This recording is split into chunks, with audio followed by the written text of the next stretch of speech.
Baik, Bismillahirrahmanirrahim. Assalamualaikum warahmatullahi wabarakatuh. Assalamualaikum. Di sini perkenalkan nama saya Izzah. Saya akan menjelaskan tentang keuangan keluarga. Dengan serba saya yaitu C1C0 2316. Baik, di sini saya akan membantu menjawab untuk beberapa soal yang pernah saya pelajari atau telah saya jawab. Baik, dari soal pertama itu ada mengenai provision adalah bagian dari kewajiban masyarakat yang berubah dan kapan pelunasannya belum dapat ditentukan secara pasti. Namun, perusahaan harus mengakui dan melakukan penetapan terhadap provision ini dengan beberapa syarat. Dengan beberapa syarat yang harus dipenuhi satu-satunya menyangkut tingkat kemungkinan terjadi kewajiban ini.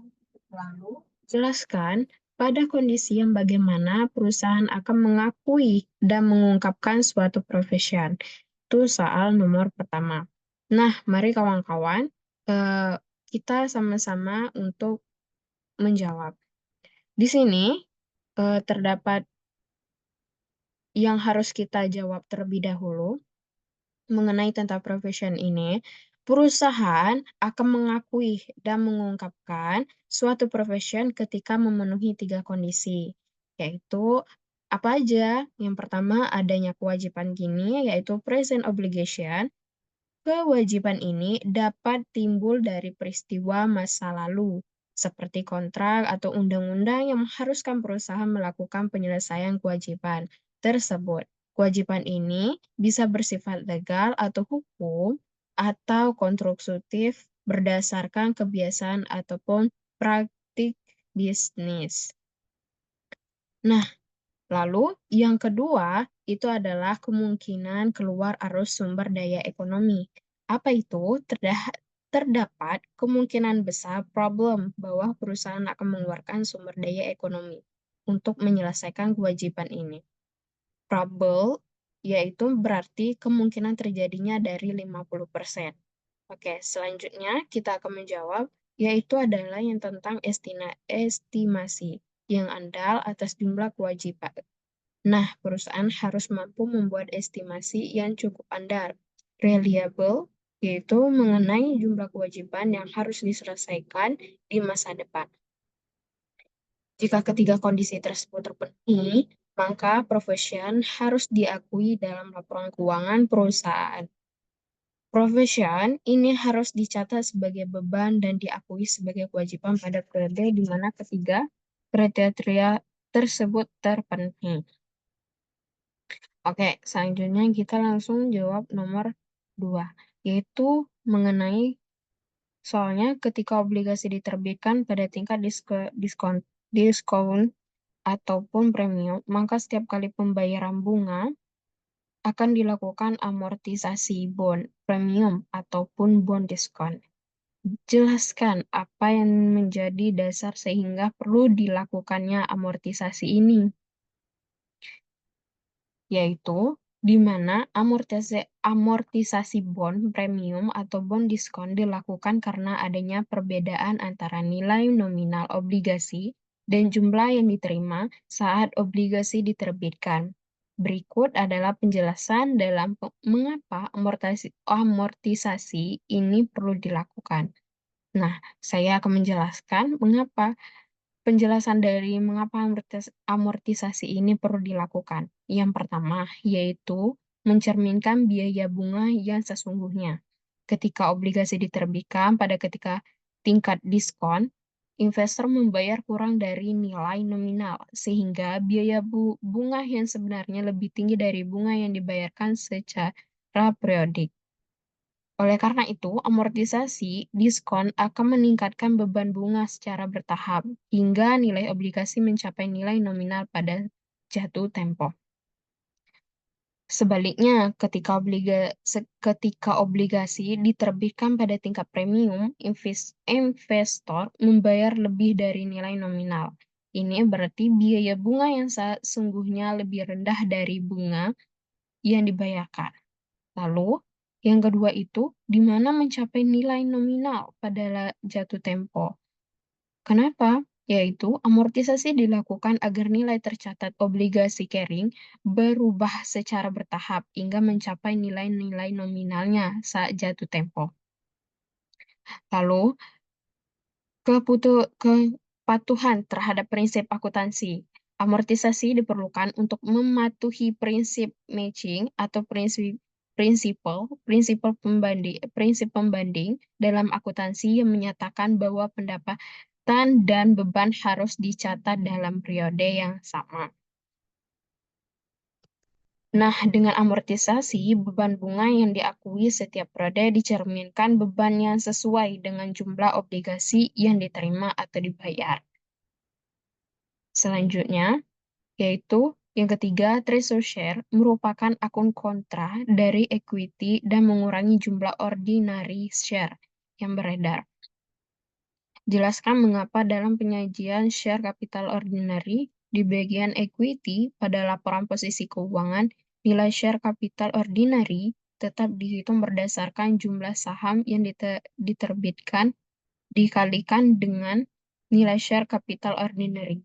Tetap dihitung berdasarkan jumlah saham yang diterbitkan dikalikan dengan nilai nominal per lembar saham ketika perusahaan menggunakan cost method untuk mencatat treasury share.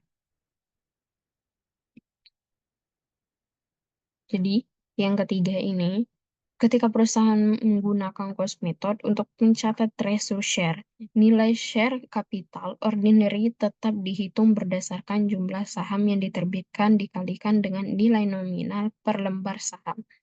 Berikut, mengapa penjelasannya mengapa dalam uh, treasury share terjadi seperti itu? Karena yang pertama ada treasury share bukan pembatalan saham. Treasury share adalah saham yang sebelumnya diterbitkan dan di kemudian hari itu dibeli kembali oleh perusahaan. Namun, saham ini tidak dianggap sebagai saham yang telah dibatalkan atau ditarik dari peredaran secara permanen, karena masih bisa dijual kembali. Lalu selanjutnya yaitu adalah karena saham ini masih dimiliki oleh perusahaan dan dapat diterbitkan kembali di masa mendatang. Mereka tetap dianggap sebagai bagian dari total saham yang diterbitkan oleh perusahaan. Nah, selanjutnya itu di mana nilai nominal dan share capital tidak berubah. Nilai share capital ordinary adalah hasil dari jumlah saham yang diterbitkan dikalikan dengan nilai nominal per lembar saham. Terus, saat perusahaan membeli treasury share, transaksi ini tidak mengubah jumlah saham yang diterbitkan maupun nilai nominalnya. Oleh karena itu, akun share capital ordinary tetap disajikan berdasarkan total saham yang diterbitkan. Selanjutnya, yaitu treasury share dicatat terpisah sebagai kontra equity, di mana dalam cost method treasury share dicatat sebagai akun kontra ekuitas yang terpisah dari share capital. Akun ini mengurangi total ekuitas secara keseluruhan, tetapi tidak mengurangi jumlah yang dicatat dalam akun share capital ordinary. Selanjutnya yaitu dengan begitu, laporan posisi keuangan tetap mencerminkan jumlah modal yang awalnya disetor oleh pemegang saham terlepas dari aktivitas pembelian kembali saham oleh perusahaan. Jadi, dalam penyajian laporan posisi keuangan, nilai share ordinary tetap dihitung berdasarkan jumlah saham yang diterbitkan dikalikan dengan nilai nominal, karena treasury share hanya mengurangi ekuitas secara keseluruhan tanpa mengubah total saham yang diterbitkan atau nilai nominalnya. Lalu selanjutnya yaitu mengenai soal selanjutnya, salah satu alasan perusahaan melakukan pembelian kembali saham mereka yang beredar adalah untuk meningkatkan earning per share. Jelaskan mengapa dengan melakukan treasury share ini dapat meningkatkan EPS. Nah, yaitu dikarenakan yang pertama, penjelasannya yaitu mengurangi jumlah saham beredar. Nah, mengurangi jumlah saham beredar, lalu peningkatan EPS secara matematis, yaitu karena pembelinya laba bersih, tetap sama dengan sementara penyebutannya jumlah saham beredar berkurang hasil perhitungan, EPS menjadi lebih besar, dengan kata lain, laba bersih per lembar saham yang tersisa menjadi lebih tinggi.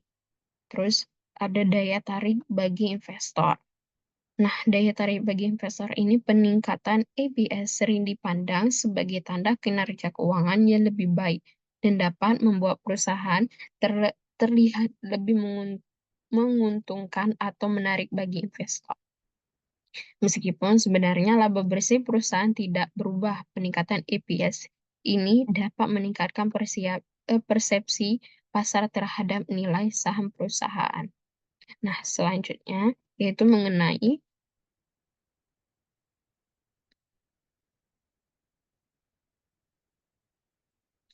jelaskan bagaimana ketentuan akuntansi untuk transaksi penerbitan saham untuk mendapatkan aset non-cash ataupun untuk membayar biaya atas jasa yang sudah diterima perusahaan. Yaitu yang sudah diterima, ada beberapa ketentuan yang harus diperhatikan, yaitu yang pertama, pengakuan pada nilai wajar. Transaksi penerbitan saham untuk memperoleh aset non-cash atau untuk membayar jasa harus diukur dan dicatat berdasarkan nilai wajar. Nah, selanjutnya yaitu penentuan nilai wajar ini. Jika saham perusahaan diperdagangkan di pasar aktif, nilai wajar saham biasanya lebih mudah ditentukan berdasarkan harga pasar saat transaksi. Jika saham tidak diperdagangkan di pasar aktif ataupun sulit untuk menentukan nilai wajarnya, maka perusahaan dapat menggunakan nilai wajar dari aset non-cash ataupun jasa yang diterima sebagai pencatatan. Terus ada pencatatan jurnal. Saat dalam penerbitan atau aset non-cash, perusahaan akan mencatat aset non-cash tersebut pada nilai wajar. Wajarnya dan mencatat share capital sesuai dengan nilai nominal saham yang diterbitkan. Lalu waktu pengakuannya, aset non-cash atau biaya jasa yang diterima diakui saat terjadi pertukaran, yaitu ketika saham diterbitkan dan aset atau jasa tersebut telah diterima dapat diukur dengan andal. Lalu selanjutnya yaitu adalah eh, pengungkapan dalam laporan keuangan. Perusahaan juga harus mengungkapkan rincian terkait transaksi penerbitan saham untuk aset non-cash atau jasa dalam catatan atas laporan keuangan, termasuk jenis, jumlah aset atau jasa yang diperoleh. Selanjutnya yaitu mengenai nomor 6, menjumlah kembali 2.500.000 lembar saham yang dibeli pada putiran pada harga 14 per lembar.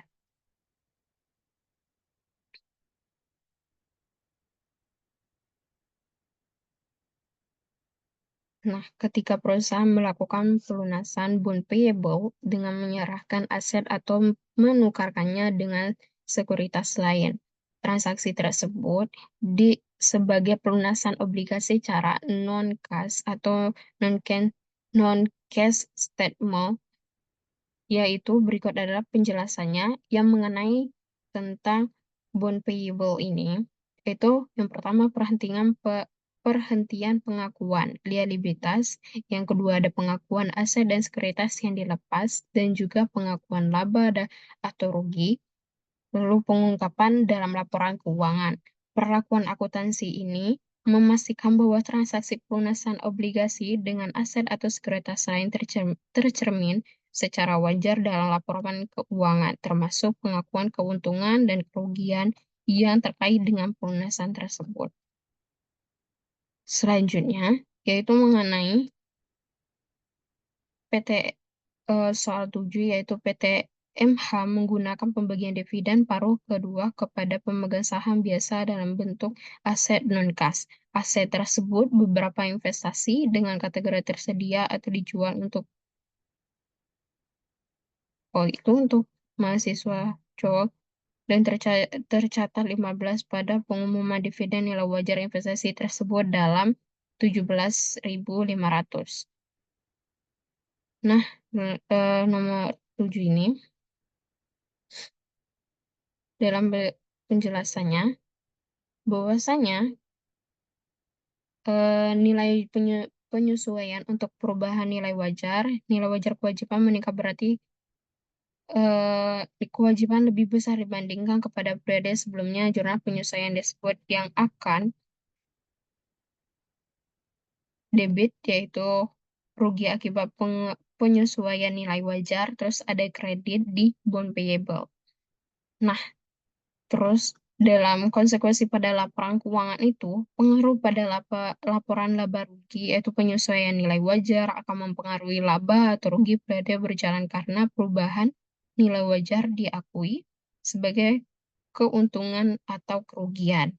Lalu pengaruh pada laporan posisi keuangan neraca yaitu kewajiban jangka panjang atau disajikan sesuai dengan nilai wajarnya sehingga laporan posisi keuangan mencerminkan nilai kewajiban yang lebih terkini.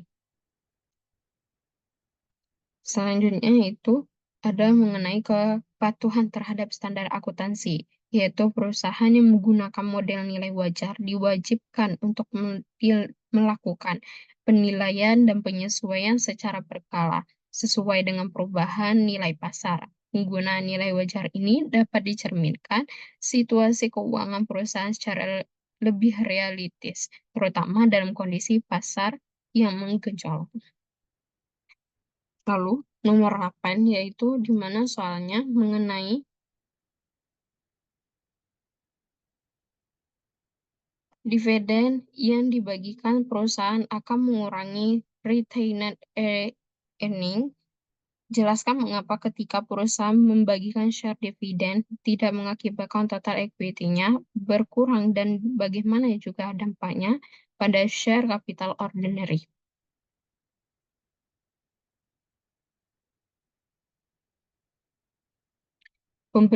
Pembagian share dividen atau perusahaan tidak mengurangi total ekuitasnya karena share dividen merupakan distribusi tambahan saham kepada pemegang saham yang ada, bukan distribusi aset kas atau non-kas. Nah, alasan itu, alasannya itu mengenai mengapa hal ini terjadi dan bagaimana dampaknya. Yang pertama, itu dividen tidak mengurangi total equity, itu karena restribusi ekuitas bukan mengurang. Ketika share dividen dibagikan, perusahaan mengalihkan sebagian retained earning ke dalam akun share capital dan additional paid in capital, meskipun retained earning-nya berkurang.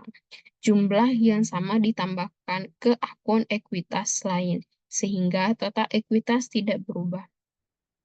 Ini berbeda dengan cash dividend, di mana aset perusahaan berkurang karena kas keluar sehingga total ekuitas juga berkurang. Lalu, dampak pada share capital ordinary ini apa? Yaitu adalah saat share dividend dibagikan perusahaan akan mencatat peningkatan pada akun share capital ordinary berdasarkan jumlah saham baru yang diterbitkan dan nilai nominal per lembar saham. Jika ada selisih antara nilai pasar saham dan nilai nominalnya, selisih tersebut akan dicatat dalam akun additional paid in capital. Yaitu, jadi share dividend ini tidak mengurangi total ekuitas karena hanya mengalokasikan kembali komponen ekuitas dari retained earning ke share capital ordinary dan additional paid in capital. Nah, ini menyebabkan jumlah saham beredar meningkat dan share capital ordinary juga meningkat sesuai dengan jumlah saham baru yang diterbitkan dan nilai nominalnya.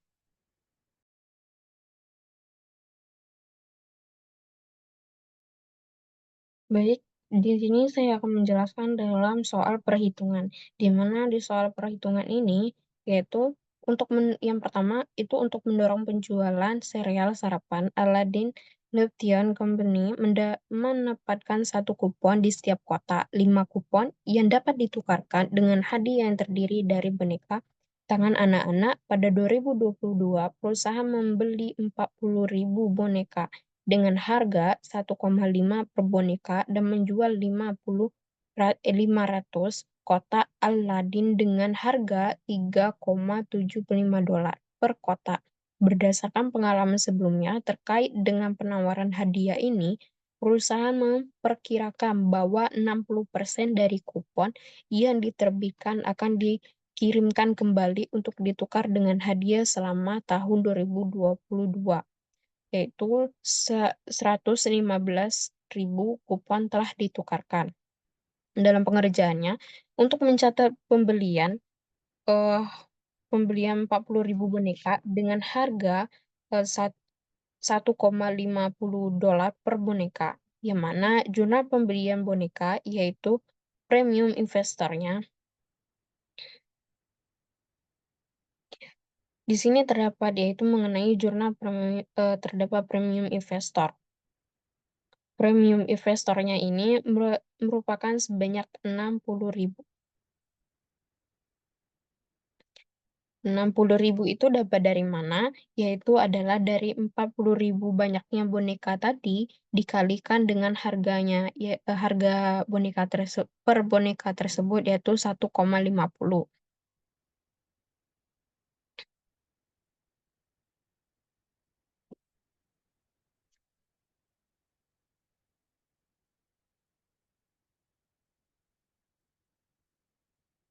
Dapatlah kita hasilnya 60 dan di cash itu mendapatkan dengan penjurnalan 60 juga.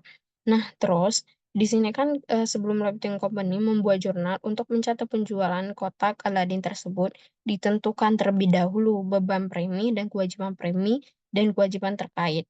Perhitungan ini adalah sebagai berikut. Mengenai total kotak Aladin terjual pada tahun 2022, yaitu bersekitaran 500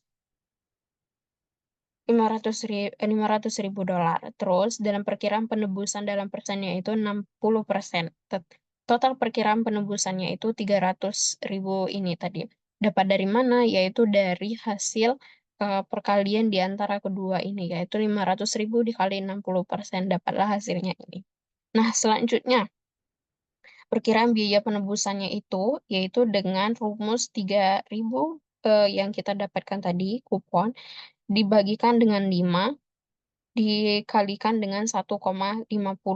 Nah, 5 ini yang sudah ditentukan tadi merupakan setiap anak itu tuh harus hasil dari penukaran ini tadi. Yaitu setiap anak yang mempunyai boneka anak tadi tuh harus mempunyai 5 kupon baru bisa ditukarkan. Nah, itu hasilnya 90. Nah, selanjutnya di sini eh, dari kayak jurnal untuk mencatat penjualan kotak Aladin serta beban premi dan kewajiban premi adalah sebagai berikut. Ada di mana pencatatan jurnalnya, yaitu yang pertama adalah kas. Kasnya itu dari 5.000 dikali 3,75. Dapatlah hasilnya 1.875.000.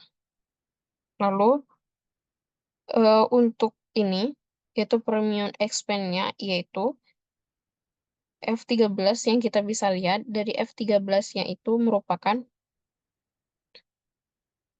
3.000 ini tadi.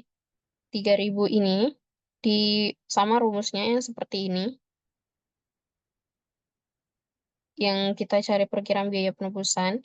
Nah, dapatlah hasilnya itu premium expense-nya 90. Ini yang kita cari tadi. Terus selanjutnya sales revenue. Sales revenue itu mendapatkan 1.875 di kredit, lalu ada juga premium liability sebanyak 90.000. Selanjutnya yaitu jurnal penukaran hadiah dari 115.000 kupon, yaitu mempunyai jurnal yang mana ini 115 kupon ini tadi dibagi dengan 5 dikali dengan harganya tadi. Dapatlah hasil 34. Nah, selanjutnya premium inventory yaitu yang yaitu dengan 34.500. Selanjutnya, karena setiap kupon yang ditukarkan oleh anak itu kan 5, yang udah aku jelasin tadi. Kenapa dia selalu dibagi 5? Karena yang ditukarkan dengan anak itu selalu 5. Nah, selanjutnya yaitu pada soal nomor 2, tanggal 1 Januari 2022, yaitu Simonson Corporation menerbitkan bonds payable dengan total nilai nominal $900 tanggal 1 Januari 2022. Kontraktual interest rate obligasi ini adalah 6%. Untuk 6%. Terus ada yang 10%, ada yang 10%, ada yang 6%. Ini telah di ketentuan dari soal.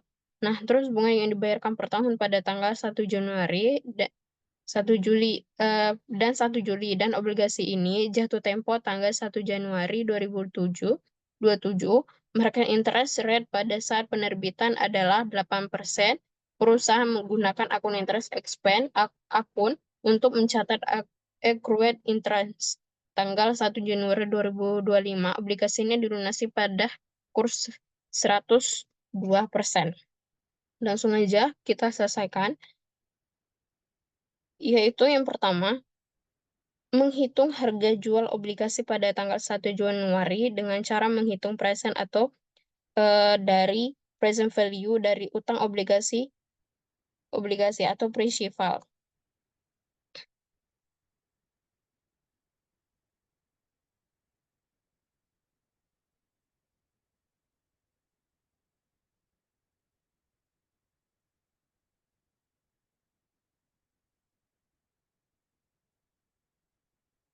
Hmm. Kita harus mencari terlebih dahulu, yaitu 900 dikali 0,670 ini 0,676, di mana hasilnya yaitu adalah sekitar 608.400 dolar. Terus untuk selanjutnya bunga yang dibayarkan secara periodik yaitu dengan rumus kontraktual interest rate dikalikan dengan face value, yaitu 900 dikalikan 5%.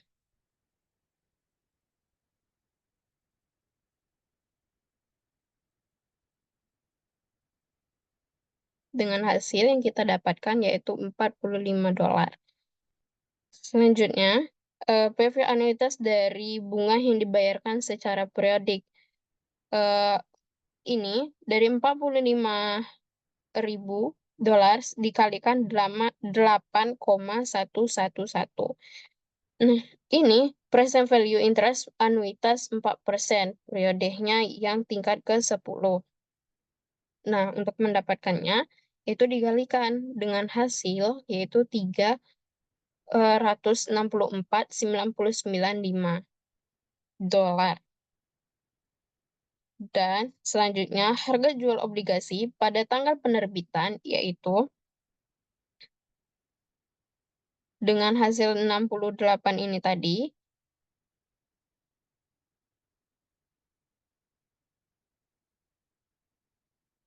ditambah dengan yang baru kita cari tadi 364,995 dengan hasil 973.395 dolar.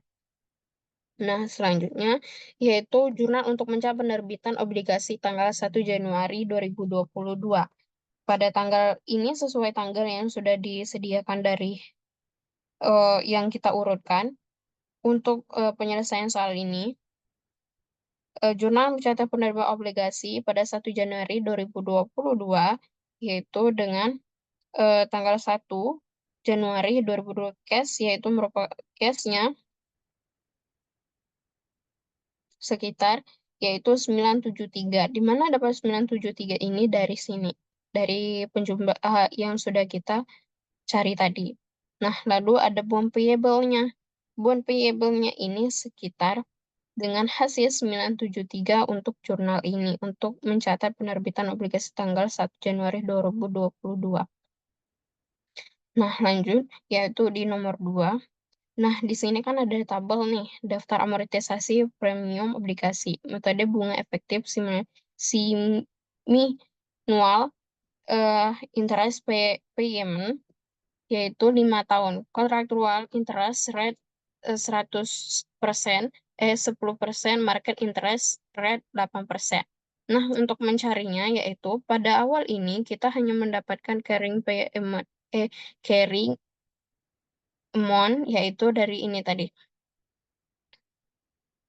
Nah, selanjutnya di sini ada 45.000. 45.000 ini didapatkan bunga yang dibayarkan secara periodik yang diperhitungkan 900 dikalikan 50%. Yaitu pokoknya mempunyai tingkat yang mana hasilnya itu tingkatannya tuh 0,04 yang diartikan yaitu 4%. Nah, untuk selanjutnya yaitu adalah yang nilai ini tadi, carrying amount itu dikalikan dengan ini.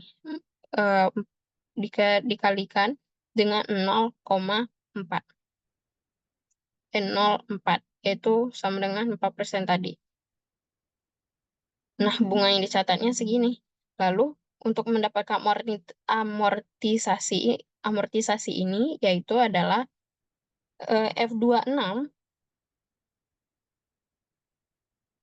ini dikurang dengan yang ini. Jadi ini dikurang ini dengan hasil yaitu 6.064 dolar. Nah, untuk mendapatkan hasil ini, yang ini dikurang dengan yang ini. Jadi dengan hasil 967.331 dolar. Nah, begitu selanjutnya, yaitu 45 ini sama.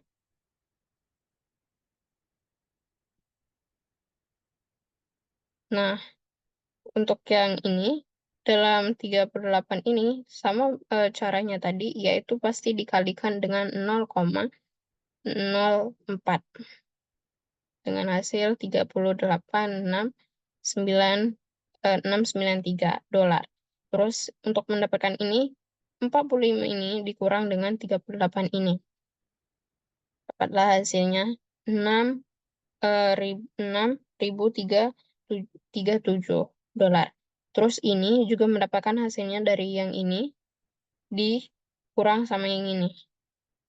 Dengan hasil 96124 dolar. Nah, begitu juga selanjutnya.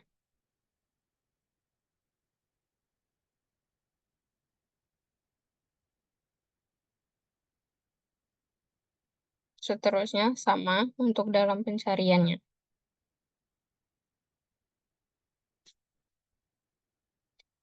Lalu, kita akan melihat jurnal lanjut untuk bagian 3, yaitu jurnal pada 1 Juli 2020. 1 Juli 2020, 31 Desember, 1 Januari ini, 1 Juli 2023. Ini kan kita tahu untuk meletak ini interest expense ini sesuai dengan tanggal. Hmm. Hmm.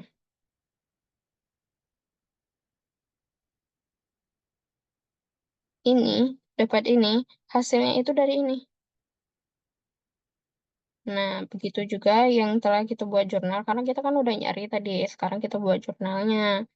Nah, jurnalnya ini kita pindahkan yang telah kita dapatkan tadi, bond payable. Interest expense-nya 38.693 dolar,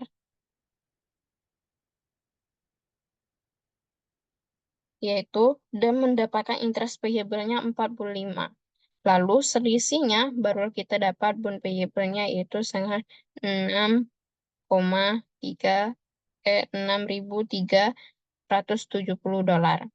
Nah, gitu. Bukan dengan tanggal 1 Januari 2003 interest payable-nya itu dengan 45 dengan cash 45 untuk ditutup.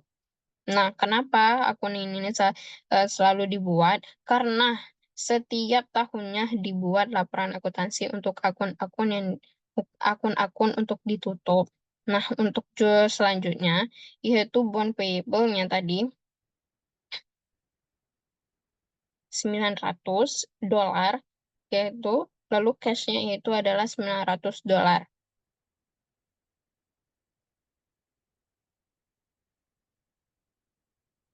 Jurnal yang dibuat sama melunasi utang obligasi dipercepat 1 Januari 2025. Nah, kita percepat dari 1 Januari 2005 bond payable-nya yaitu sekitar dengan 171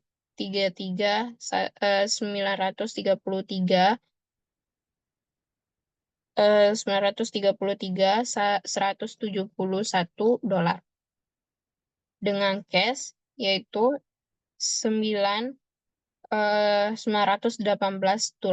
dengan gain on bond redemption-nya yaitu adalah di mana selisih dari kedua ini tadi yaitu dengan hasil $15.171. Nah,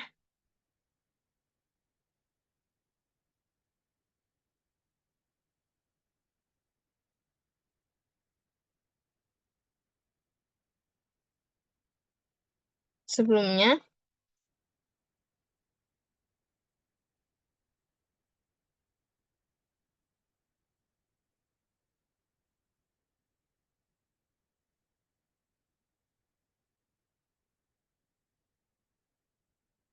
Nah, untuk jurnal yang dibuat saat melunasi utang obligasi dipercepat 1 Januari 2025, yaitu adalah di mana kita harus melihat terlebih dahulu pelunasan pada kurs 102% ini, di mana hasilnya yaitu rumusnya $900 ini dikali dengan 102%. 102% itu adalah kursnya ya. Terus dengan hasil 918. Nah, 918 ini, nah lalu kita baru bisa melihat 1 Januari 2025 bond payable-nya itu sekitar 171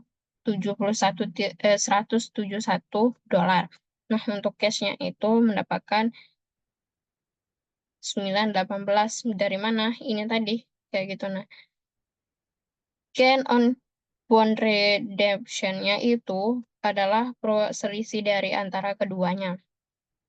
Dapatlah hasilnya segini. Selanjutnya itu mengenai soal nomor 3, di mana di soal nomor 3 kita dapat langsung menjelaskan di mana transaksi penerbitan saham biasanya untuk memperoleh aset tetap berupa gedung, harga gedung dalam iklan bukanlah nilai wajar. Wajar dari gedung tersebut akan dicatat dengan menggunakan harga pasar dalam yang disertakan.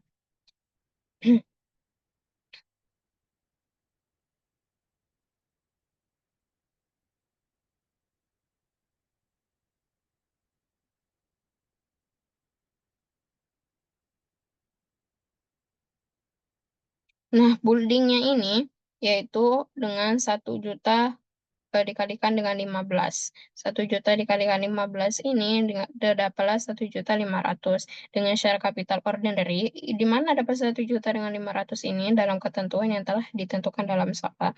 Nah, yang untuk share capital ordinary-nya ini diletakkan di kredit yaitu 1 juta dikalikan 10. Selanjutnya juga ada untuk selisih di antara keduanya menjadi 50.000 dengan share premium ordinary. Share capital Provence 650 per value 2.000 share authorized yaitu 6.000 share issue and outstanding yaitu dengan 300.000 share capital ordinary dengan $10 per value yaitu 60.000 share authorized, 40.000 share issue dan outstanding yaitu 500. Terus ada share premium ordinary-nya yaitu 250 Terus ada juga retained earning-nya yaitu 50. Nah, untuk total equity-nya yaitu dengan hasil penjumlahan ini yaitu dengan hasil $1.100.000.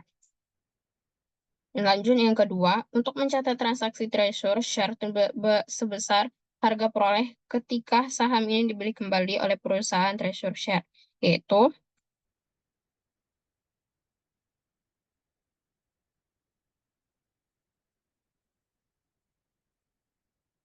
75 dolar.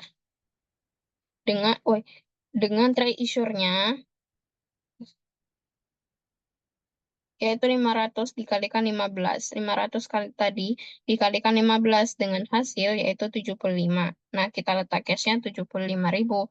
Nah, 500 lembar ini saham ditarik kembali dikalikan 15 per lembar. Tadi yang aku jelasin tadi itu hasilnya 75.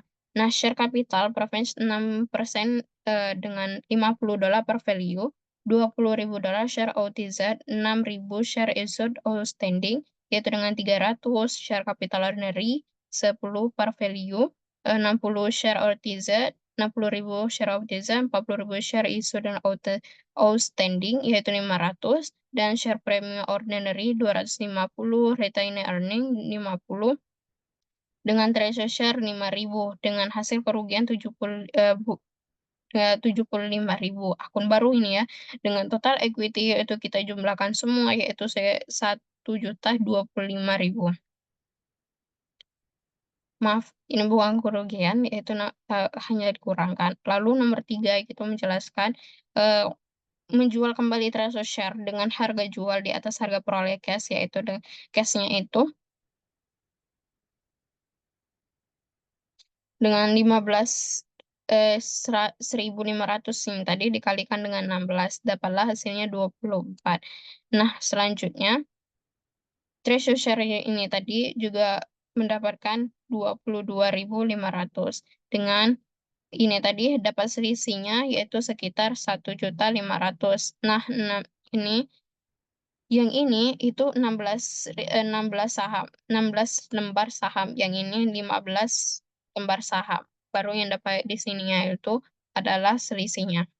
Untuk menentukan dividen yang dibandingkan, untuk setiap jenis saham, dividen untuk saham preferen yaitu adalah 6% dikalikan yaitu saham dikalikan 0,5 dolar, yaitu dengan hasil 18.000. Nah, selanjutnya yaitu mengenai jumlah saham biasa yang beredar. Ini telah ketentuan yang beredar yang nomor 4. Nih,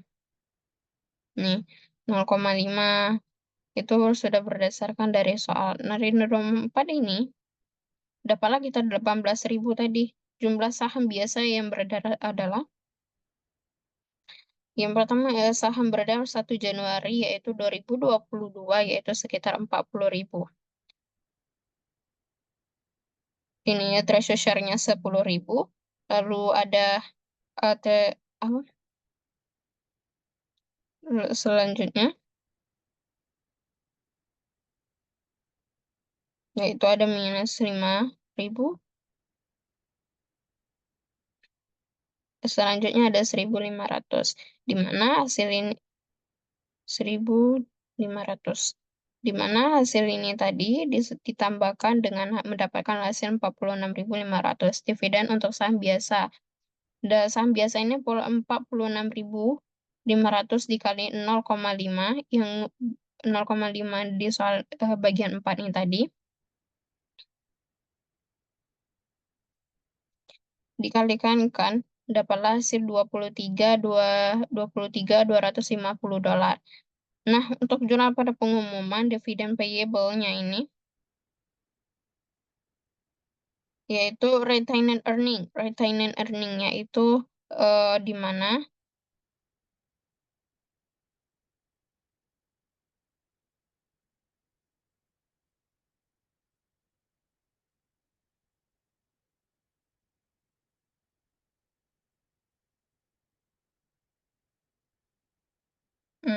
ini yang hasil ini tadi ditambahkan dengan yang kita cari tadi 18.000. yaitu mendapatkan dengan hasil sekitar 41.250 dolar.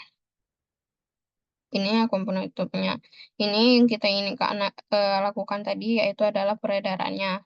Nah, selanjutnya itu adalah dia mana jurnal untuk mencatat pembayaran dividennya itu kita masukkan kembali yaitu sekitar 41.250 dolar dan cashnya 41.250 dolar. Dengan cash yaitu dengan 250 kali 14 menjual kembali treasurnya juga dikalikan dengan 14. Coba kita lihat double 6. Menjual kembali 2.500 lembar dibelikan pada 2 butir pada harga 14 per lembar.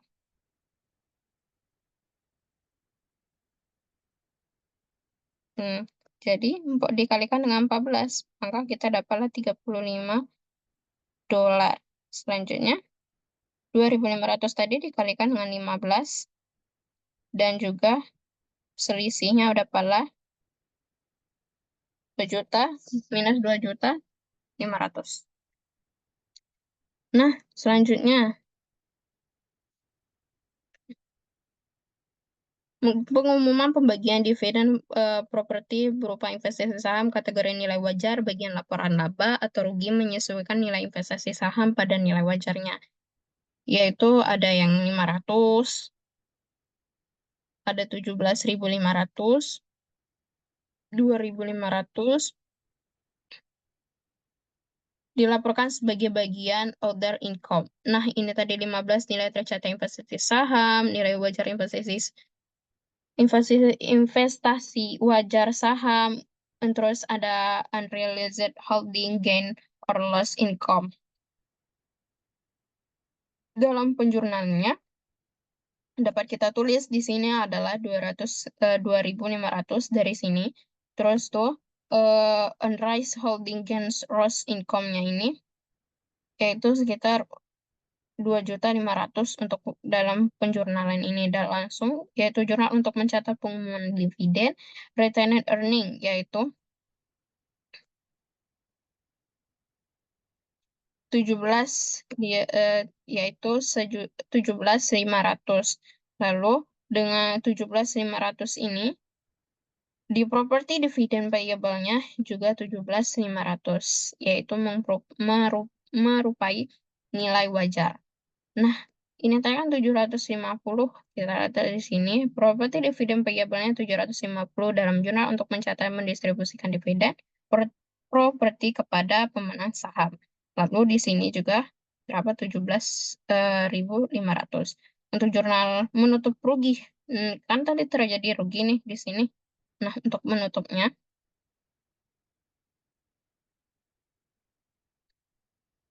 merugi tahun 2000 sebesar 15.000 ke saldo laba retaining earning yaitu dengan jurnal retaining earningnya 15.000 di sininya juga 15. Oke, dalam pembagian ekuitas atau laporan posisi keuangan PTNH MH per 31 Desember 2022 yaitu dengan 300.000 dengan kapital ordinary-nya yaitu 10 darah per value, 60.000 share authorized, 40.000 share issue and outstanding, yaitu dengan 40.000 dikali dengan 10 dan ditambah dengan 10.000. Ini yang kita dapatkan yaitu 500.000 dengan share premium ordinary-nya yaitu adalah 250 dolar. Maaf ini tadi ribu dolar ya. Terus retained earning-nya yang kita dapatkan yaitu 500 dikurangkan ini retained earning yang kita retained earning kita naik tadi.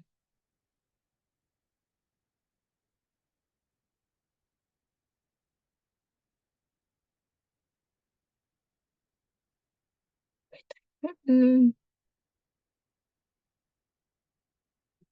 Oh ya, oh ini retained earning, terus ada juga retained earning-nya.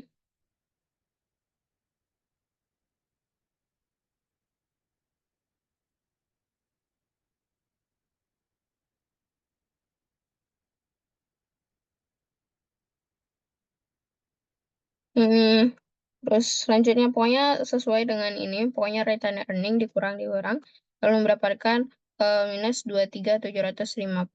Lalu selanjutnya treasury share dengan 1.000 lembar saham, yaitu dikalikan dengan 15 dengan hasil 15.000. Terus ada share premium treasury, yaitu dengan hasil perkurangan dengan hasilnya min 1.000 dolar. Dengan hasil penjumlahan dari semua ini tadi dapatlah 1.040.250 dolar. Baik, mungkin sampai sini saja penjelasan saya tentang pembahasan soal-soal UTS akuntansi keuangan. Assalamualaikum warahmatullahi wabarakatuh.